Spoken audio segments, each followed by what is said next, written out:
Today's message is about the stories of Cedar Valley Unitarian Universalists. Some of us know these stories well. We've heard them more than once. I could say over and over, but definitely more than once. But there are many of us who are new to Cedar Valley Unitarian and haven't always heard the stories. And so when they come, they're going, what are those people talking about? Why is that important? And so there are three of us today that are going to share some things about Cedar Valley Unitarian Universalists. Hopefully that will ping for some of you some memories you've forgotten, ping for those of you who are new to say to somebody, hey, tell me more about this story, because there are lots of stories. Jerry is going to share some of our timeline, some pictures, and some stories. Lynn is going to talk about some of his experiences since coming to this congregation a long time ago, when he was very young, and now he is very old. And I'm going to share several stories from Dorothy Grant, who has written a history about us. Jerry, you're going to start. Thank you, Mary Kay. Good morning, everyone.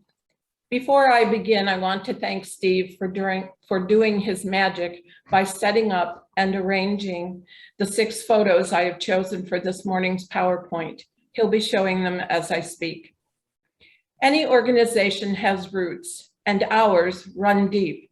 So I'll be sharing bits and pieces of our UU history in Cedar Falls and Waterloo from 1863 to 1966.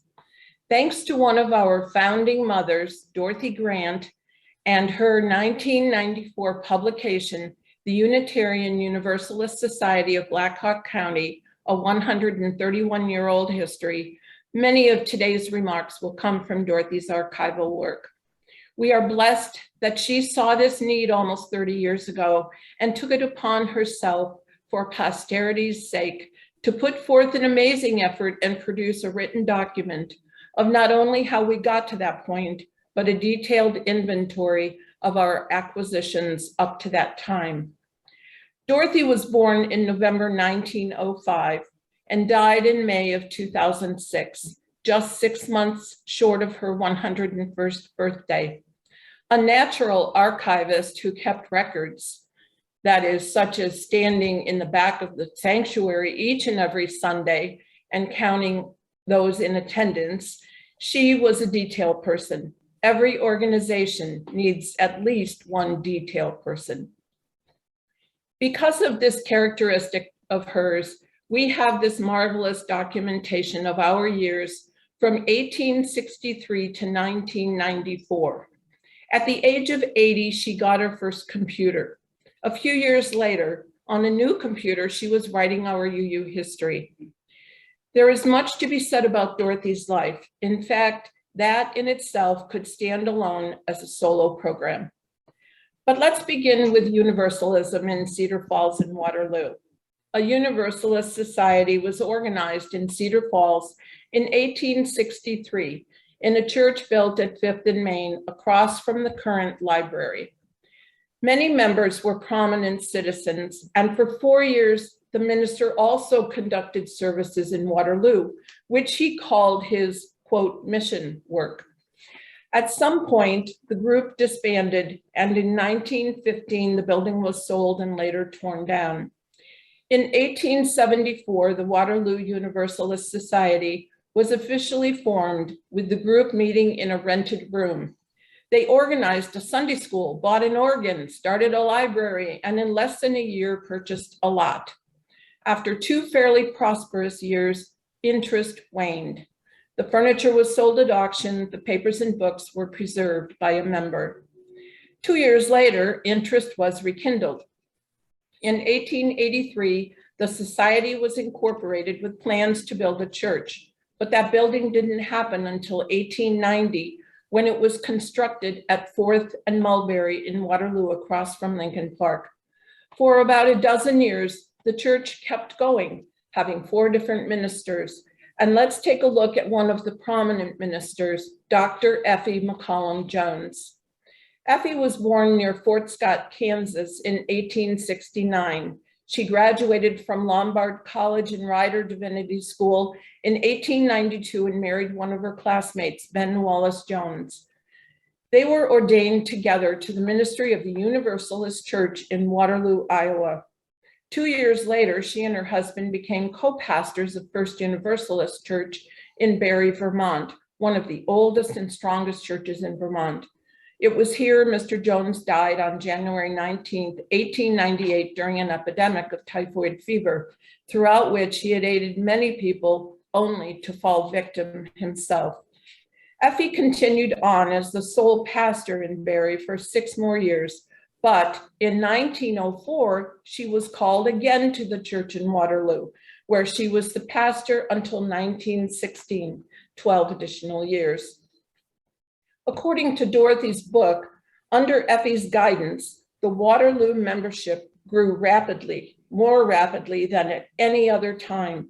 She developed a young people's group of 30 members and a Sunday school with an average attendance of 90. She also played a large part in civic affairs. Upon leaving Waterloo in 1916, she became the national field director for the Women's Suffrage Association. She died July 6, 1952 in Webster City, Iowa, where she is buried. There is more to the story, but let's move forward to 1923, when the Waterloo Universalist members bought the former James Black home, hiring Mortimer Cleveland, a well-known local architect, to remodel the home to the needs of the church and Sunday school. And on that picture, at the top of the upper porch, you can see where it says the Universalist Church.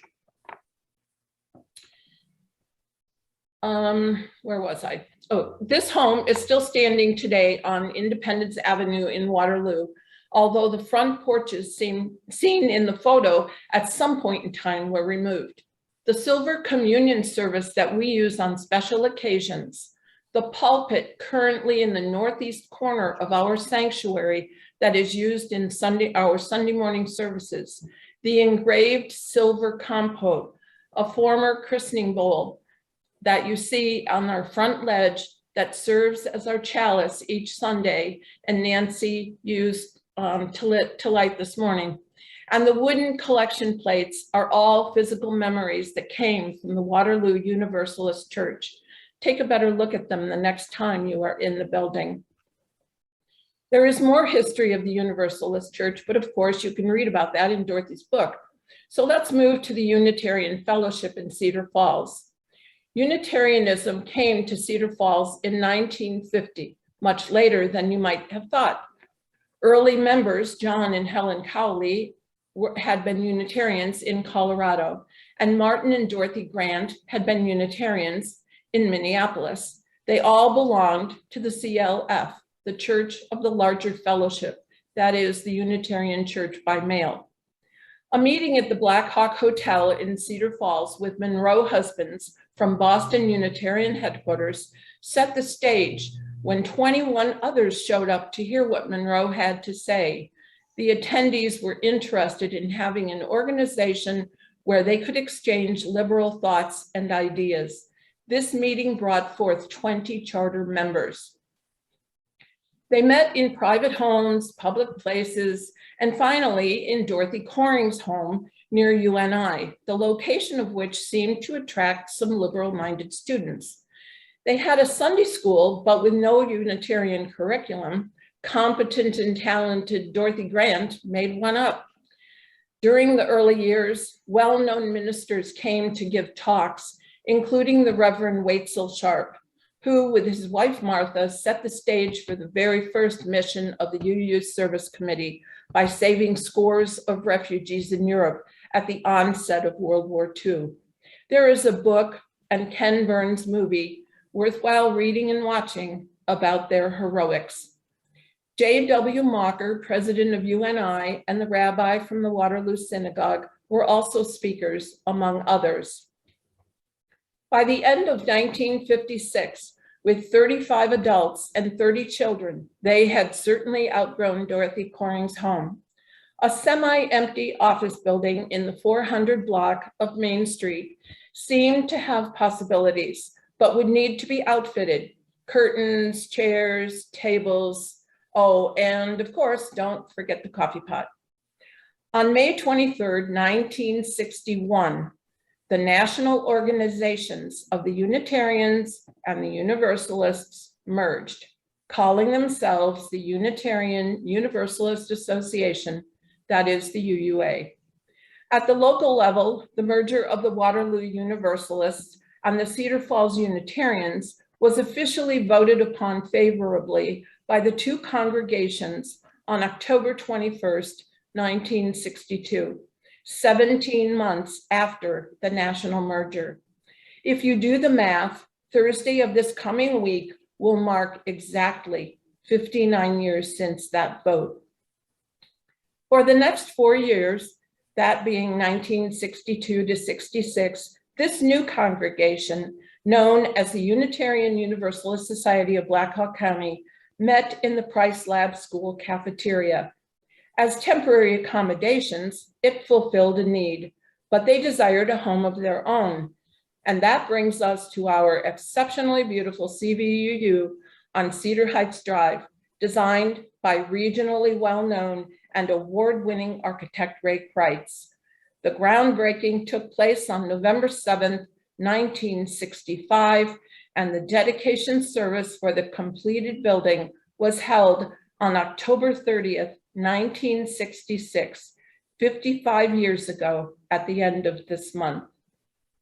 And now Lynn will continue with the morning stories.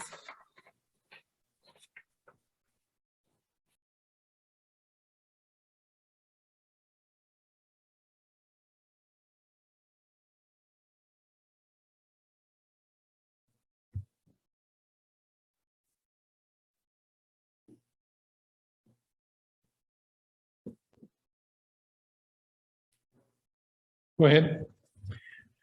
Betsy and I moved to Cedar Falls in the summer of 1982. On the first convenient Sunday, we came to the UU gathering at what was then called, as Jerry pointed out, the Unitarian Universalist Society of Black Hawk County. That cumbersome name wasn't changed for quite a few years. We walked in to find a small group of people having conversation and coffee. The UU SBHC didn't have formal Sunday services in the summers. The church year began around Labor Day with a pancake breakfast and the first regular service. The small group that summer morning was mostly a few older women named Dorothy, including Dorothy Grant, Dorothy Forsberg, Dorothy Coring, Dorothy Went, and one Olive. Apparently, Dorothy was a favorite name to give girls early in the 20th century. This informal gathering occurred in the back of the sanctuary because that was where the stove and the refrigerator were located, there where there are storage spaces today. The wall was also the back of the building. There was no fellowship hall, no real kitchen, no classrooms upstairs. We did, though, have a trailer parked outside that served as a classroom for the RE. If kids needed to go to the bathroom, they had to enter the sanctuary through that back door, then cross the room, all the while the religious service was taking place here in the front. At least one RE class in the small unfinished basement down underneath the building. And some group met in the balcony where when they moved around, the floorboards squeaked, which was rather loud down here in the sanctuary. As we grew in numbers, it became obvious that we needed to expand the building. In the latter part of the 1980s, we added all the rest you see today, and we got rid of that trailer. Members got to know each other through a number of social events. These activities included the circle suppers, when a few people would assemble for dinner at someone's home. Each month or so, there would be a number of these suppers in a particular night. The next month, the individuals would be scrambled and be at another's home. In this way, we got to know each other much better than just greeting on Sunday mornings. Summers brought church picnics, usually held in a park or someone's backyard. All member fall retreats were held at some off-site place. I remember one in the Bible camp in Cedar Falls and another at a Boy Scout camp. Some folks would make these retreats into two-day events and stay overnight. Besides planning for the coming year, the retreats provided time to get to know each other and to have a lot of fun, and were particularly kid-friendly. Michael Hennon was the minister when we first arrived, and he was the society's first full-time minister. There had been a lively debate before we arrived as to whether we should have any minister at all. Only half of the Sunday services were his responsibility. The program committee took charge of the other half of Sundays without interference by the minister.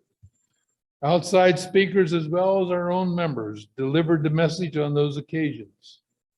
The order of service was informal and not adhering to a standard format.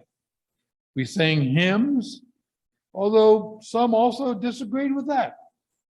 The spirit of the whole set of services was much more humanist than in later years. God was seldom mentioned, and it was clear that this was not a Christian gathering. One of the founders and influential pillars of the society, a Jewish fellow, refused to stand during the singing of the Christian-sounding hymns. Therefore, the invitation in the order of service for each hymn was to stand if able and willing.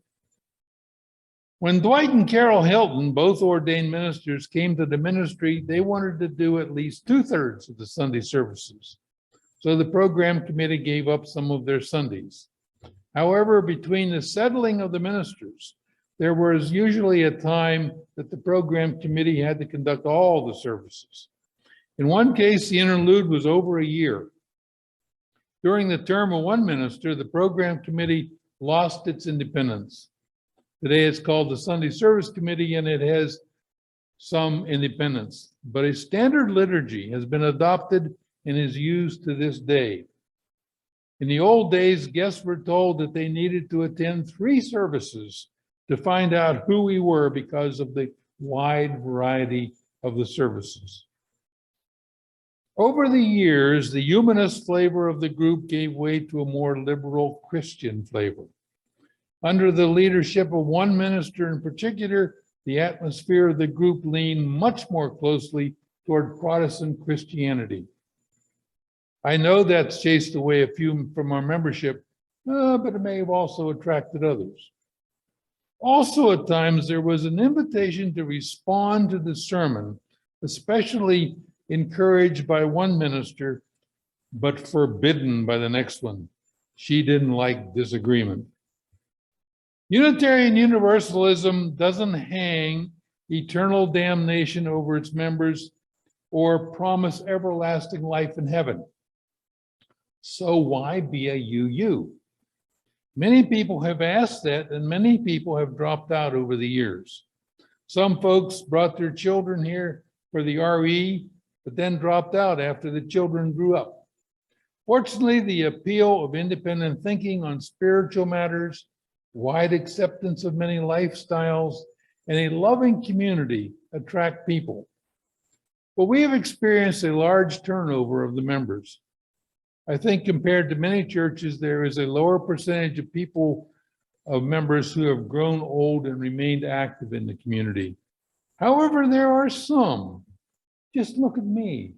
I'm old. Now I'll turn this back over to the not so old Mary Kay.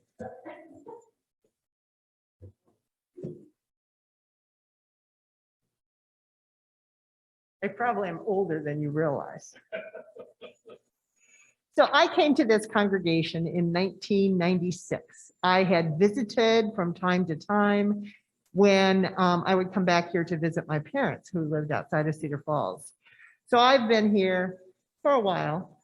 I know some of the stories. I know some of the stories that have happened since then.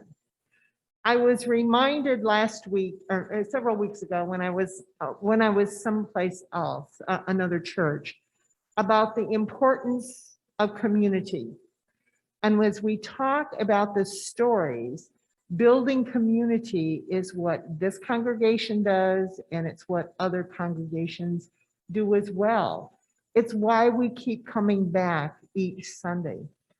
And as I think about COVID and the fact that there are just a few of us here, we all have to start thinking about how we are going to continue to build our community and create that esprit de corps that is so important to keep a congregation operating. Every organization that has lasted over a few years has developed its own traditions. Some traditions last and others come and go, sometimes dependent on the energy behind sustaining the tradition. So let's look at some of the traditions of CVUU. Some of them I'm going to talk about we don't do anymore, but that doesn't mean we couldn't do them again. For instance, the Pancake Breakfast. They were traditionally at the beginning of September, sometimes in conjunction with a full retreat, other times to celebrate the start of the church year. Now, Pancake Breakfast sometimes happens at other point in time, still a Pancake Breakfast, but it's a little bit different than it used to be. Easter breakfast has survived in a variety of forms through the years, always held on Easter Sunday. There was one year where someone thought, oh, we could stop them. Nobody wanted to come. And so we didn't plan one. And then people are going, where's the Easter breakfast? Nature hikes. A variety of folks have led the nature hikes over the years, including Lynn Brandt. And today there's a small group, one of the small groups that goes on a nature hike monthly. Retreats. Sometimes a day happening and other times they involved several days. Many times the events have been family friendly and they have always included food.